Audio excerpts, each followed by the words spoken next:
I am Mohammed Ismail from Hunza, Pakistan. I am a data scientist focusing on predictive models. Over 300 predictive models developed in 3 years. Hands-on experience in Python programming. Proficient in statistics and linear algebra. Excels at resolving intricate problems with high accuracy. 15 years of extensive programming experience.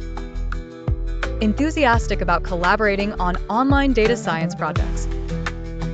Strong skills in machine learning and deep learning. Experience in structured and unstructured data. Proficient in ML algorithms like linear regression, decision tree. Proficient in DL models like CNN, LSTM. Previously developed software using PHP, Java, Python.